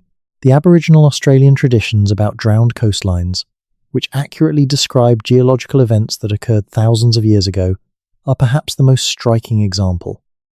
The Greek traditions about Troy, which Schliemann took seriously when everyone else was dismissing them, turned out to describe a real place. The Vedic texts, which describe the Saraswati River as a major geographic feature, were confirmed by satellite imagery, showing the dried bed of a river, matching the descriptions. The pattern is consistent. Oral traditions preserve geographical memory with surprising fidelity over very long periods, particularly when those traditions are maintained in living communities with strong continuity of practice. The Ojibwe communities around Lake Superior are not traditions locked in amber. They are living cultures. But they retain, within their living practice, elements that are very old, elements that may preserve information about the landscape of the Lake Superior region that goes back centuries or even millennia before European contact. Working respectfully and collaboratively with Ojibwe knowledge holders to understand what that tradition preserves about underground roots in the region is not just a courtesy, it is probably the most direct path to understanding where to begin the physical investigation. The question of what happened to the civilization that built the tunnels, if there was a singular civilization rather than a succession of cultures, is one that cannot be answered with current evidence. But it is worth thinking through, because understanding how cultures disappear from the archaeological record can help us understand why this particular absence is so complete. Cultures disappear from the archaeological record for a limited number of reasons. They transform gradually into their successors, leaving a continuous thread of material culture that connects old to new. They are absorbed by conquest, with the conquered population continuing to exist, but losing its distinctive material culture as it adopts the conquerors. They experience catastrophic collapse, whether from disease, climate change, resource depletion, or conflict, leaving a discontinuity in the record. Or they migrate, either in part or in whole, out of the region where their archaeology has been studied. The old copper complex, the most plausible candidate for the primary tunnel-building culture, appears to fade rather than collapse. The later phases of copper working in the region show decreasing intensity and decreasing sophistication relative to the peak period. This pattern is consistent with gradual transformation, with absorption into successor cultures, or with the outmigration of the most skilled and organized elements of the population, while a remnant population continues less intensively. It is not inconsistent with any of these explanations, and it is not conclusive evidence for any one of them. What is striking is the near-total absence of any dominant successor culture in the Lake Superior region between the end of the peak Old Copper Complex period, roughly 3,000 years ago, and the beginning of the Hopewell-influenced occupation of the Western Great Lakes, roughly 2,500 years ago. There is a gap, a period where the record is sparse, where the major cultural markers of the preceding period are absent and the major cultural markers of the succeeding period have not yet appeared. This kind of gap is familiar in archaeology. It usually means one of two things. Either the population declined sharply, leaving few traces, or there was a significant population movement with a gap in occupation. In the Lake Superior region, this gap coincides roughly with a period of significant climate change in the mid-Holocene, a period of increased aridity and warmth across much of North America that would have affected the resource base of any population dependent on the lake and its surroundings.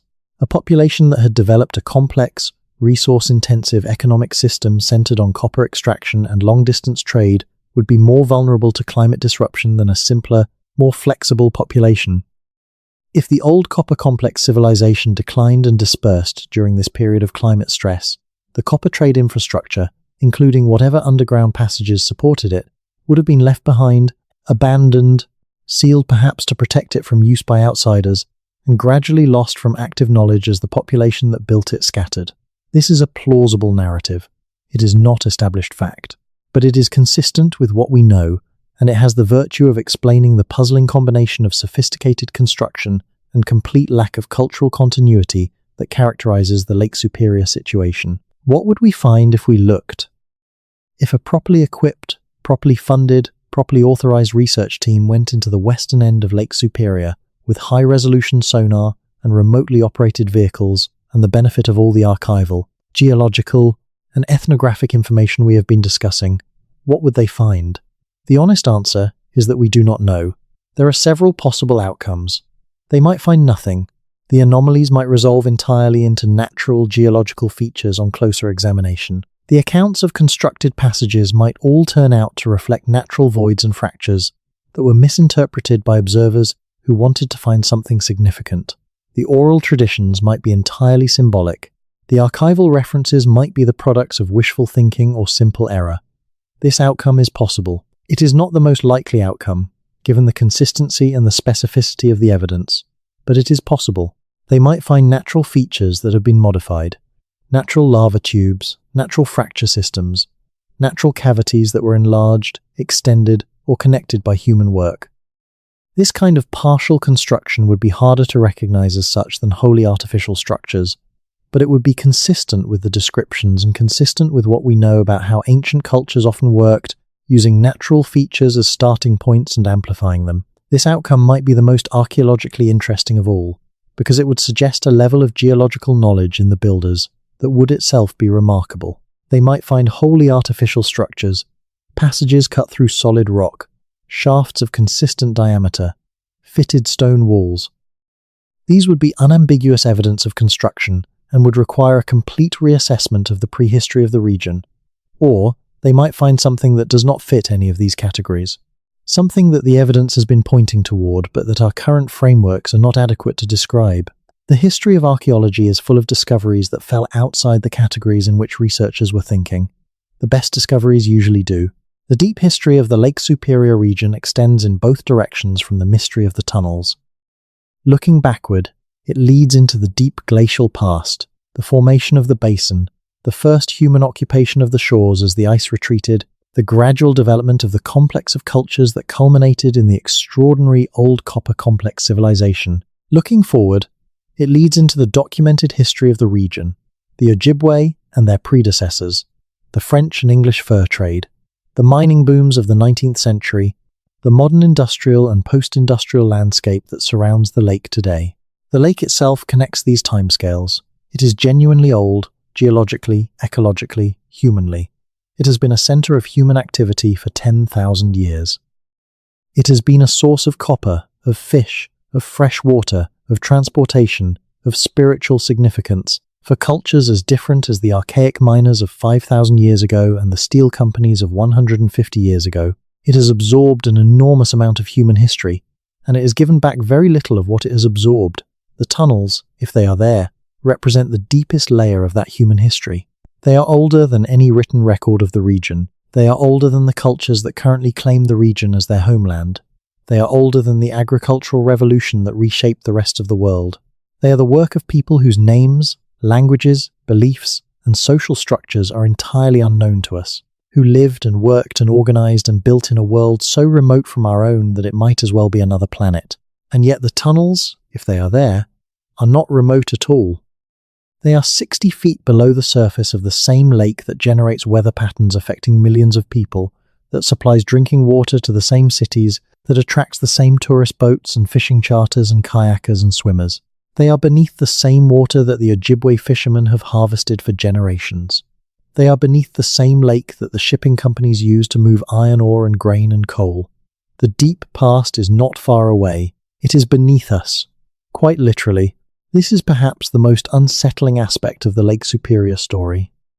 Not that something extraordinary was built in a remote and inaccessible part of the world, but that something extraordinary was built in the middle of a landscape that has been continuously occupied and intensively studied for centuries, and we have managed not to find it.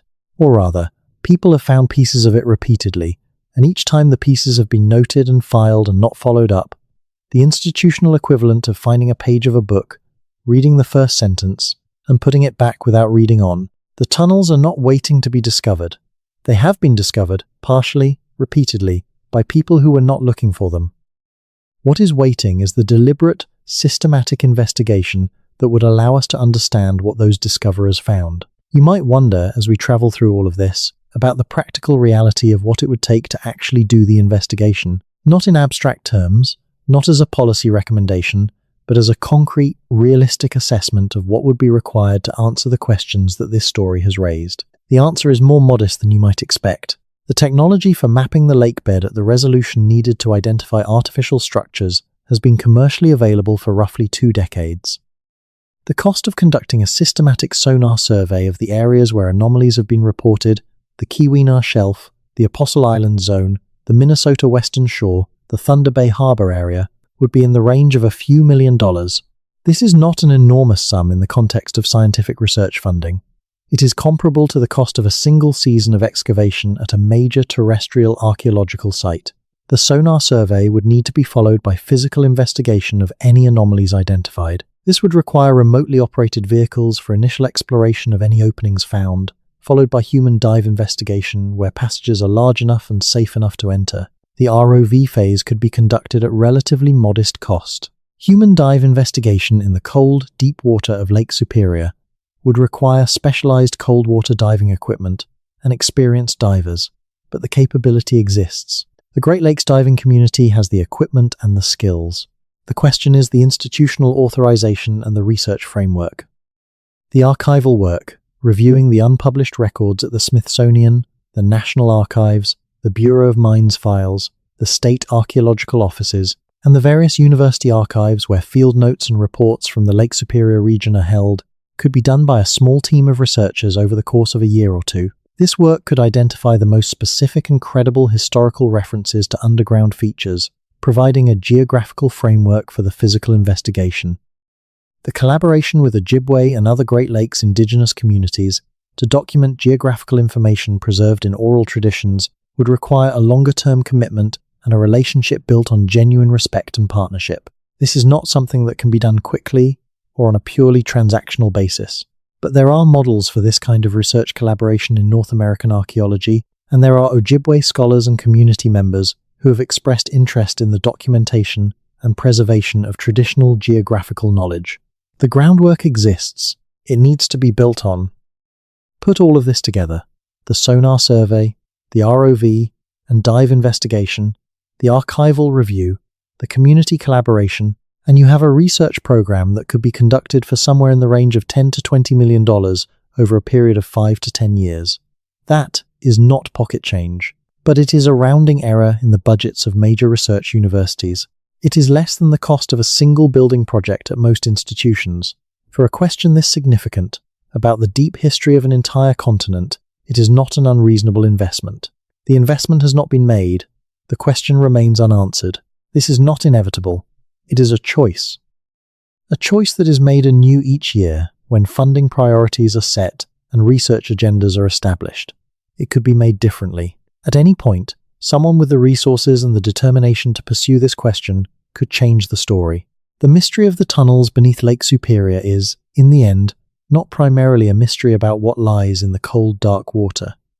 It is a mystery about why we have chosen not to look. The night sky over Lake Superior on a clear night in late autumn is one of the most extraordinary things you can experience on this continent. Away from the light pollution of the cities, the sky fills with the kind of density of stars that people in urban environments have never seen and sometimes cannot believe is real. The Milky Way stretches overhead with a clarity and completeness that the ancient sky would have had everywhere before we lit the world.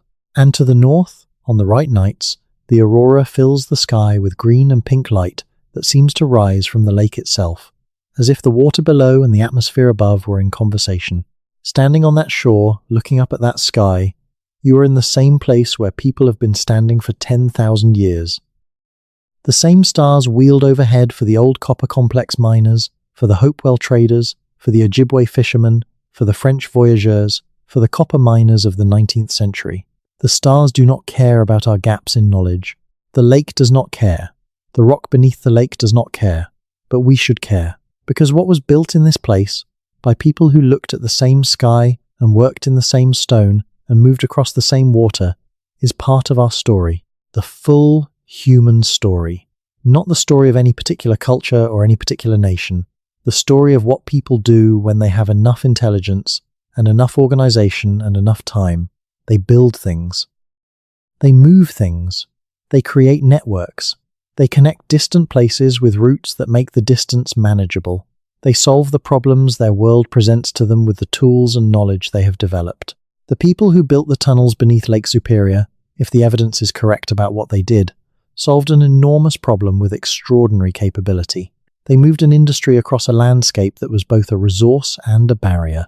They left behind the largest prehistoric mining operation in the world and a transportation infrastructure that has barely been examined. They did it with stone tools and fire and the organizational capacity of a culture we have not adequately named or understood. They deserve better from us than the benign neglect and institutional inertia that has kept their story buried in cold water and unread archives for more than a century. The lake is patient, but patience is not the same as willingness. At some point, the willingness to look has to come from us. Close your eyes, if they are still open. Let the cold and the dark and the depth of it settle around you. Somewhere below the surface of a lake so large it generates its own weather, there are passages cut through rock that has not been touched in centuries. There are tunnels that connected a world of copper and commerce that we have almost entirely forgotten. There are spaces where people walked and worked and moved the weight of an industry through the silence underground. They are still there, still waiting, in the most patient darkness in the world, and somewhere in an archive, somewhere in a field note, somewhere in a tradition that has been carried in the memory of communities that have never stopped paying attention, the directions to find them still exist. We just have to choose to follow them. Good night. There are stories that circulate in the small towns along the south shore of Lake Superior, the kind of stories that do not make it into formal records because they belong to the culture of people who work close to the ground and the water and who keep their own counsel about what they have seen. Miners who worked the 20th century copper operations in the Keweenaw and who found, occasionally, evidence of earlier work that did not fit the documented history of the mines. Fishermen who pulled up nets snagged on structures that did not appear on any chart. Loggers who, in the early clear-cutting operations of the 19th century, found shafts opening in the forest floor that no one could account for. Farmhands who broke through thin rock into spaces beneath fields that had no apparent natural explanation. These stories do not survive in archives. They survive in the oral tradition of the region's working communities. They get passed down in the same way that fishing spots and weather patterns get passed down, as practical knowledge about a landscape that has been shared by people who live close to it. The academic world does not collect this kind of testimony systematically. It falls through the cracks of formal documentation and exists in a twilight zone between reported fact and local legend, but it is there. Anyone who has spent time in the small communities along the Keweenaw or in the Upper Peninsula more broadly will encounter it eventually. The accumulated weight of these stories, each individually anecdotal and easily dismissed, collectively adds up to something more substantial. Too many people, in too many different locations, over too many decades, have described finding things in this landscape that are not supposed to be there. The most consistent pattern in these informal accounts, across communities and across time periods, is the discovery of work stone in contexts that imply human activity deep underground. The miners found it most often because they were the ones going underground, following copper veins into the earth and sometimes encountering older passages that their modern excavation had broken into. When this happened, the standard response was practical. Note the location, mark it as a pre-existing void on the mine map, and continue working. The old voids were treated as a structural hazard, something to root around, not as an archaeological discovery. Some of the miners who found these older passages tried to describe what they looked like. Several accounts, collected informally by local historians in the early 20th century, describe passages with walls that showed evidence of fire setting, the same technique used in the ancient mining pits on the surface. Fire setting leaves a distinctive trace. The rock surface is discolored by heat, often in a pattern that shows where the fire was laid against the wall. This discoloration is not produced by any other geological process. When miners who had experience with both surface archaeology and underground work described seeing fire-setting marks in subsurface passages, they were identifying something specific and recognizable. They knew what fire setting looked like. They were not confused about it. These accounts are not proof. They are testimony, and testimony without corroborating physical evidence is inherently limited. But in a situation where the physical evidence has not been systematically sought, testimony is what we have. And the testimony is consistent enough, specific enough, and distributed across enough different sources and time periods to warrant serious attention. The world in which the ancient copper industry operated was not small. It was, by the standards of its time, a global world in the sense that matters most, a world connected by trade and movement and the exchange of materials over distances that required organized effort to bridge.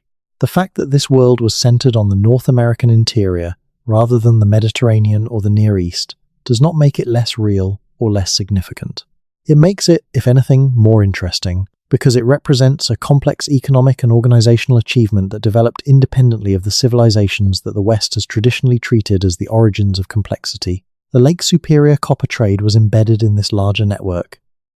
The copper moved south and east through the Hopewell interaction sphere, reaching communities along the Gulf Coast, the Atlantic coast, and deep into the Mississippi drainage. It may have moved further, west across the plains and north through Canada and possibly across the Arctic. The extent of the distribution is only partly known because only a fraction of the archaeological record has been examined with the right questions in mind. If the copper also moved across the Atlantic, as some researchers have proposed, the Lake Superior trade was not a regional phenomenon. It was part of a genuinely intercontinental exchange system that connected North America to Europe during the Bronze Age. The implications of this, if it is true, are staggering. It would mean that the Americas were not isolated from the development of Old World civilization. It would mean that the material foundations of the European Bronze Age included resources drawn from the North American interior. It would mean that the story of early civilization is genuinely global in a way that our education systems have not yet begun to teach. The tunnels beneath Lake Superior, in this context, are not just an engineering curiosity. They are potentially a piece of infrastructure that connected two hemispheres through the movement of a commodity that made civilization possible. Copper and bronze allowed the development of tool technology that made agriculture more efficient, warfare more effective, construction more capable. The sources of that copper shaped the trajectories of the cultures that had access to it. If Lake Superior was a primary source, then the region was not a backwater. It was, for a period of several thousand years, one of the most important places in the world. This is not how we teach the history of North America. It is not how we think about the people who lived there before Columbus. But it may be how we should. The problem of preservation deserves careful attention because one of the most common objections to the tunnel hypothesis is the argument that any constructed passages of significant age would have collapsed or been filled by geological processes over the millennia. This objection has surface plausibility but does not hold up on examination. The volcanic rock of the Lake Superior Basin is among the most durable rock in the world. It is dense, hard, and resistant to chemical weathering. The basalt and gabbro of the Keweenaw are the same rocks that have been used in road construction in the region precisely because they resist compression and abrasion under heavy load. A passage cut through this rock does not collapse spontaneously. It would require either a structural failure of the rock itself, which would require a significant seismic or tectonic event, or gradual filling from above by sediment carried by water. Seismic activity in the Lake Superior region is low. The mid-continent rift which produced the volcanic rock is long inactive. The region does not experience significant earthquakes. The likelihood of seismic collapse is minimal. Sediment filling is more relevant for passages that are below the current water level of the lake. Water moving through passages carries fine sediment, which can gradually fill them over time. However, the rate of filling depends on the water flow. A passage through which water is not actively flowing will accumulate sediment slowly. A passage that is sealed at its openings, either by deliberate blocking or by natural collapse of the entrance, will not accumulate significant sediment at all. The interiors of sealed passages can remain structurally intact and essentially unfilled for very long periods. The archaeological literature contains examples of ancient passages remaining structurally sound for much longer than the time periods we are discussing here. The lava tubes of the Pacific are structurally intact after millions of years. The rock-cut passages of Egypt have survived 5,000 years in good condition. The Roman tunnels at Cumae and elsewhere remain passable after 2,000 years. There is no physical reason why passages cut through the hard volcanic rock of the Lake Superior region could not have survived intact for 3,000 to 5,000 years. What may have changed is the accessibility of the passages. If the lake level has risen since the passages were built, as it has during certain periods of the Holocene, passages that were constructed in dry land may now be partially or wholly submerged. Passages that were constructed to be accessed by diving, if that is even plausible, would have remained accessible. Passages that were designed for surface access would now be beneath the lake's water level and would require diving to reach. This is consistent with the pattern of the accounts. Most of the reports of accessible passages come from underground mines, where the passages were encountered horizontally from modern excavations. The reports from divers describe finding openings in the lake bed. The reports from surface observations describe shaft openings in the forest floor and coastal areas. Together, these accounts describe a network of passages that exists at varying depths and that was constructed across a landscape whose relationship to the lake surface has changed significantly over the millennia. The physical conditions for the survival of such a network are entirely adequate. The question is where the network is, not whether it could have survived. Let's follow one more specific thread before we draw this to a close, because it leads somewhere unexpected and illuminating. In the 1990s, a group of researchers at a Great Lakes university began a project to compile and analyze all known references to underwater archaeological sites in the Great Lakes Basin.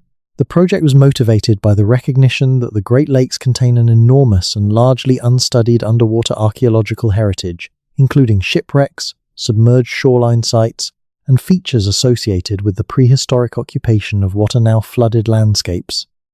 The project produced a database and a series of reports that documented several hundred known or suspected underwater archaeological sites across all 5 Great Lakes. The Lake Superior portion of the database included entries for sites documented by divers, sites identified in historical records, and sites identified by sonar survey.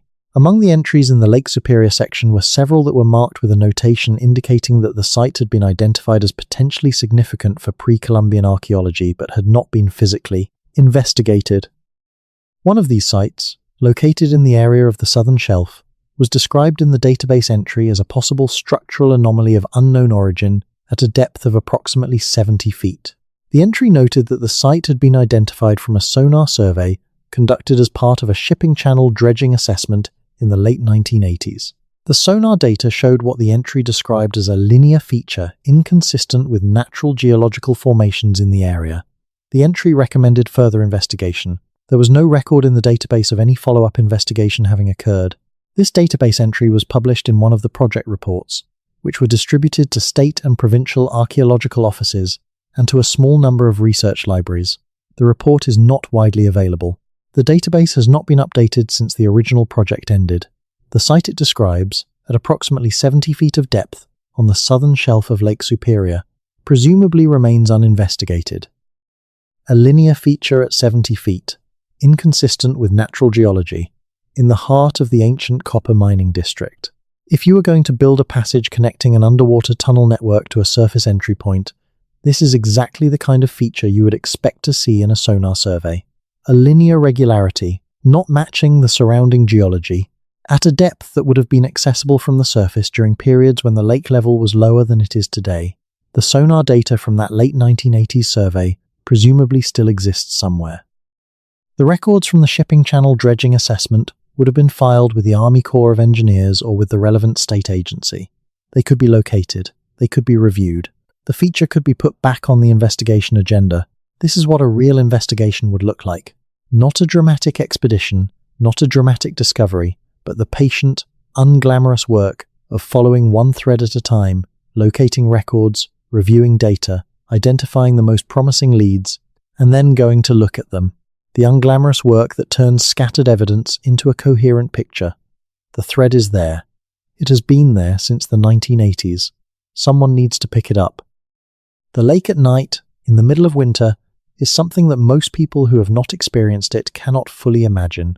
The ice forms along the shores, sometimes reaching out for miles, sometimes cracking and heaving in spectacular pressure ridges that can be 10 or 20 feet high. The open water at the center of the lake steams in the cold air, the relative warmth of the water creating a mist that can look like the lake is breathing. The wind comes across hundreds of miles of open water and hits the shore with a force that makes conversation impossible and standing upright difficult. The people who spent winters at this lake in the deep past were extraordinary individuals.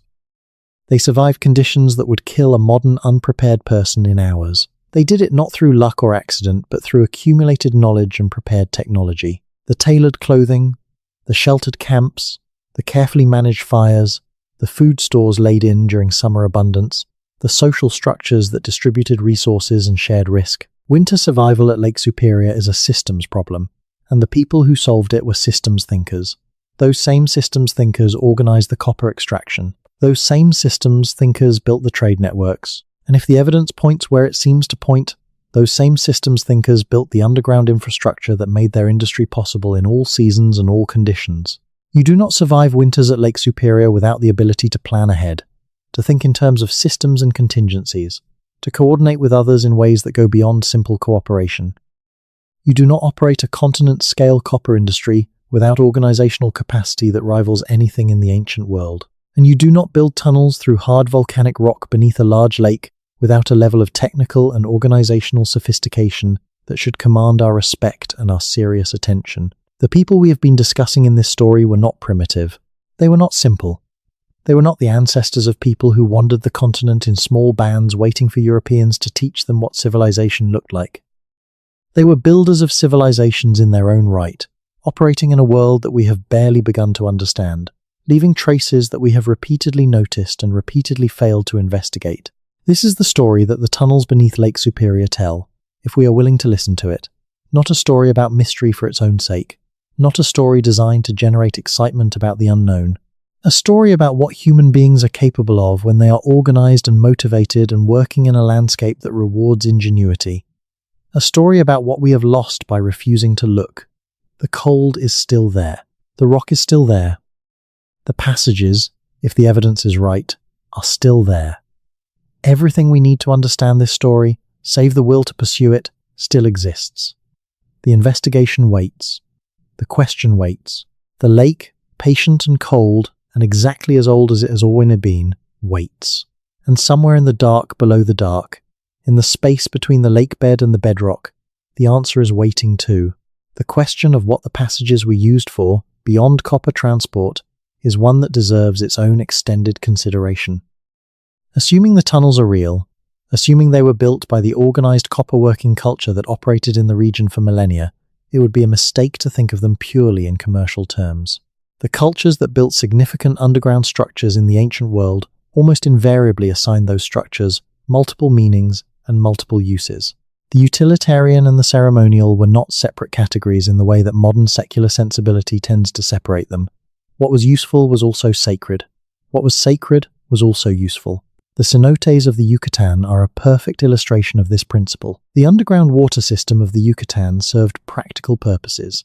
It provided access to fresh water in a limestone landscape that had no surface rivers, but it was also, simultaneously and inseparably, a sacred landscape. The cenotes were portals to Xibalba, the Maya underworld. The passages between cenotes were the routes by which the dead traveled to their new existence. Offerings were deposited in the water, ceremonies were conducted at the cenote mouths, and specialized ritual specialists managed the interface between the practical and the sacred aspects of the underground landscape. The same dual character would almost certainly have applied to underground passages in the Lake Superior region. The practical function, moving copper, moving people, moving goods through protected routes, would have existed alongside a ceremonial and spiritual significance that we can only partially reconstruct from the oral traditions and material culture that has survived. The Ojibwe traditions that describe underground passages as the domains of powerful spiritual beings are not necessarily mythological inventions with no real referent. They may be the ceremonial layer of a much more complex relationship with a real underground landscape. The spiritual beings who guard the passages may be the ceremonial embodiment of the knowledge required to navigate them, the rules and protocols that govern their use, encoded in symbolic form to preserve them across generations. The prohibition on unauthorized entry into the passages may reflect not just spiritual caution but practical safety considerations. The knowledge that underground passages through hard rock, in a geologically complex environment, are genuinely dangerous to the uninitiated, and require specific knowledge to navigate safely. If this interpretation is correct, the oral traditions about underground routes in the Lake Superior region preserve not just geographical memory but operational knowledge, encoded in ceremonial language, maintained in living communities, available to be decoded with the right collaboration and the right analytical framework. The knowledge is not gone. It has been waiting, in the same way that the passages themselves have been waiting, for the inquiry that would bring it into focus. One of the strangest and least discussed aspects of the Lake Superior copper mystery is the evidence for extraordinarily precise knowledge of the copper deposits themselves. The ancient miners did not work randomly. The distribution of mining pits across the Keweenaw and Isle Royale shows a pattern that corresponds almost exactly to the known distribution of high-grade copper deposits. The ancient miners knew where the copper was. They went to it directly. They did not waste significant effort on low-grade deposits when high-grade material was available nearby. This level of prospecting knowledge implies several things. It implies generations of systematic survey, the kind of accumulated knowledge about a landscape that develops only through sustained, methodical observation over long periods. It implies some form of information storage and transmission that allowed the knowledge gained by one generation of miners to be made available to subsequent generations.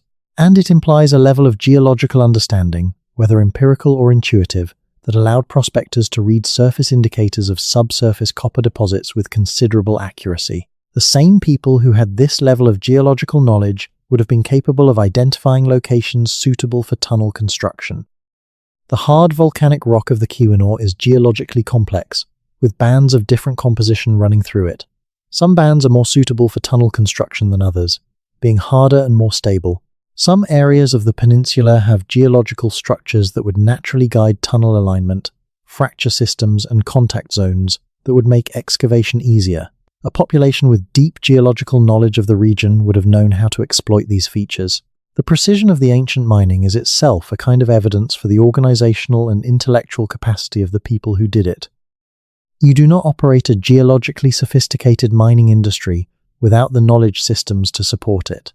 Those knowledge systems, if they existed for mining, would have existed for construction as well.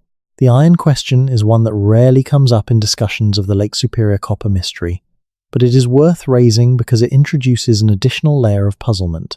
The Lake Superior region contains enormous iron ore deposits, the same deposits that have made the region one of the world's major iron ore producers in the industrial era.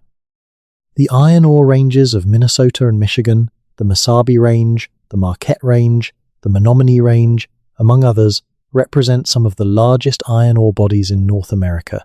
These iron ore deposits were not used by any known pre-Columbian culture in the region.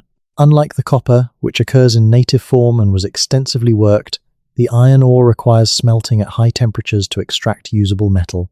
Pre-Columbian North America had no iron smelting technology in the conventional archaeological understanding. The technology did not arrive until European contact. But here is the puzzling aspect. The ancient miners who worked the copper with extraordinary sophistication must have been extremely familiar with the iron ore. The deposits are geologically associated.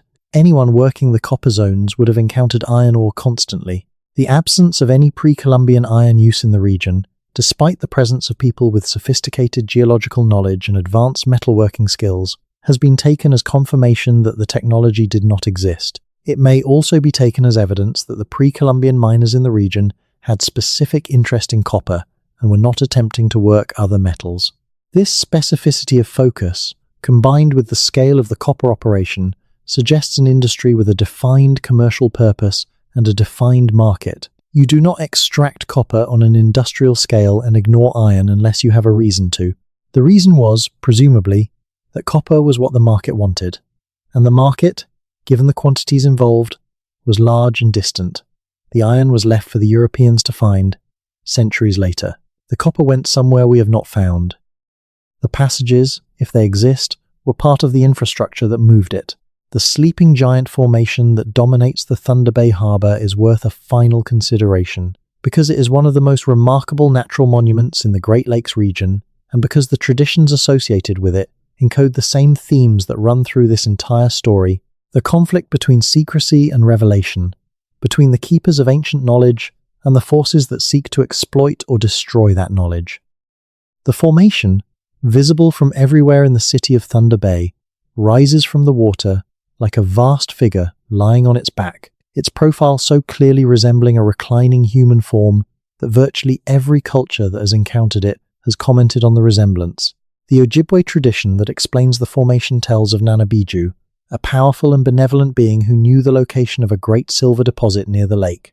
Nanabiju shared this knowledge with the Ojibwe people but warned them that it must never be revealed to the white men, the newcomers who are coming from the east. The penalty for revealing the secret would be Nanabiju's transformation into stone and the loss of the silver forever. According to the tradition, a young man revealed the location of the silver to French traders. A great storm came up on the lake, the traders' canoes were swamped and lost, and Nanabiju was turned to stone, the great formation that stands in the harbor today. The silver was sealed beneath the rock, lost for all time. This tradition has been read primarily as a cautionary tale about the betrayal of indigenous knowledge to colonial powers, which it certainly is. But it also preserves, in its symbolic form, a memory of exactly the dynamic we have been tracing throughout this story.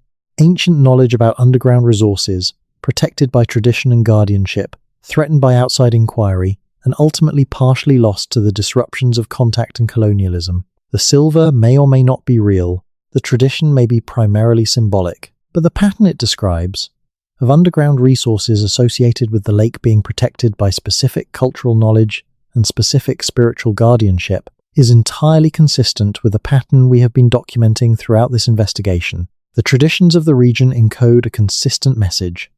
There is something underground here. It is known to those who have preserved the knowledge. It is protected by that knowledge. It can be found by those who approach with the right relationship and the right respect. That message has been waiting for someone to take it seriously. The sun comes up over Lake Superior with a violence that surprises people who have not seen it before.